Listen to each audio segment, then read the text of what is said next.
Discussions about the Islamic faith, an important discussion that tends to come up is the universal nature of the Islamic faith. Of course, Islam claims to be a universal religion, and the Prophet Muhammad, peace be upon him, is the messenger who is sent to all of mankind. And so there's an understanding of the Islamic faith that it bears the final message for all of mankind.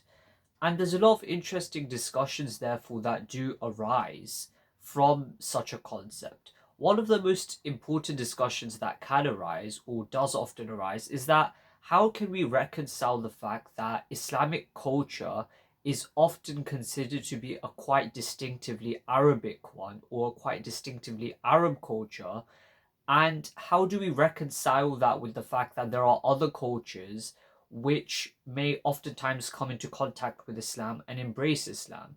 This is a very important discussion because people may assume that Islam or Islamic culture is an import from Arabia or Arab culture.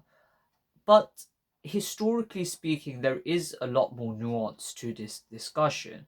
Although, of course, the original flag bearers of the Islamic faith were Arabs, and the Islamic conquests, initially, at least within the first 100 years or so, can rightfully be considered Arab conquests, it would be incorrect to say that throughout Islamic history, other ethnic groups or other cultures have not contributed immensely to Islamic literature and the broader Islamic heritage and legacy. The reality is that different ethnic groups have given Islam their own expression. They've manifested Islam with a unique and distinct flavor, a unique and distinct cultural flavor, and this has given rise to unique cultural expressions throughout the world.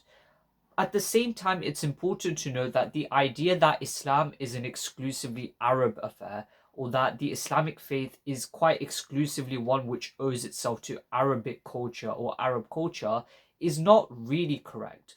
Although, yes, initially so within the first 100 years, and of course, considering that the Prophet Muhammad and his companions themselves were Arabs, you can say to a big degree, to a vast degree, that is true. However, this ignores the contributions of other cultures to the Islamic faith.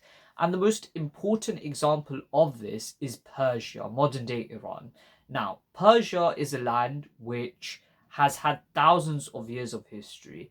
Its pre Islamic history is vast, unique, and special in and of itself, and that deserves much study and recognition without a doubt. However, it's important to note the influence that Persia had on Islam, on the development of Islam. In fact, it would be correct to say that Persia has encompassed Islam within itself.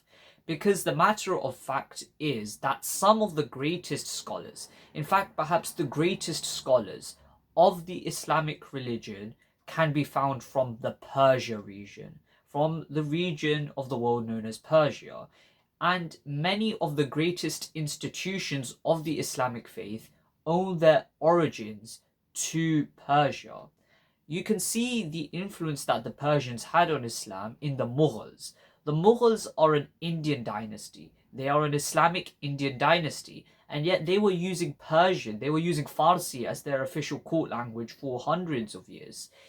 The dominant form of literature within the Mughal Empire, apart from Arabic, was Persian, Farsi literature. And in fact, you can consider Persian or Farsi the second lingua franca for the Muslims apart from Arabic. That's how important the Persian language, how important Farsi became for the Muslims. Furthermore, Persian scholarship played a big role in the development of Islam. In this book, Islam from the Edge, by Richard W. Bulliet, he mentions a very important point, which is that the Ash'ari and Sufi factions, which came to dominate Islam, especially in the later periods with the institutionalization and standardization of Islamic thought, both in the Sunni and Shia traditions, owes itself to many great Persian scholars who are quite distinctively of Persian or Khurasani descent. In fact, he mentions in this book, he cites Michael Allard, who mentions that 16 or so of the great Ash'ari thinkers came from the Khurasani or Persia region. Khurasan being a region of the Islamic world which denoted sort of southeast Persia to Afghanistan to sort of southwest Pakistan. And so this broader region housed some of the greatest thinkers, some of the greatest scholars of the Ash'ari tradition. In fact, not just the Ash'ari tradition, that many of the great Sufis were quite distinctively Persian in origin. And Persian thought from before the Islamic tradition, as well as cultural influences, shaped the way that Islamic scholarship and a lot of these strands of Islam developed. You can also, for example, see the influence, of course, of other societies on the development of Islamic tradition. Most importantly, on Ibn Arabi, who is Andalusian. He is from Spain originally, and his strand of Sufi thought became perhaps the most dominant form, especially within the later, let's say, Ottoman periods. But most of the kind of standardization, the institutionalization, and the development of Sunni thought as well as of Shia thought that we see within the period after the Mongol invasions owes itself to many of these Iranian scholars. What also happened, as Richard W. Bulliet mentions in this book of his, is that after the Mongol invasions, many of the Iranian scholars, many of the scholars of Iranian descent or who were taught by Iranians, spread across the Muslim world and they migrated. And these scholars of Persian origin or who were taught by Persians originally played a big part in this later institutionalization and standardization of Sunni thought, like I've mentioned. So you see this in the development of Ash'ari thought. You see this in the development of Sufi thought. With the Ash'aris, it's really interesting because, for example, somebody like Imam al-Haramain al-Juwayni, the leading scholar, so to speak, of the two noble sanctuaries, Mecca and Medina, he is of Persian origin. Al-Ghazali, who is considered by many to be the single greatest thinker of the Islamic tradition, who's an Ash'ari, he is Persian and he is taught by al-Juwayni. And so you see how the Ash'ari school was codified and developed by Persians.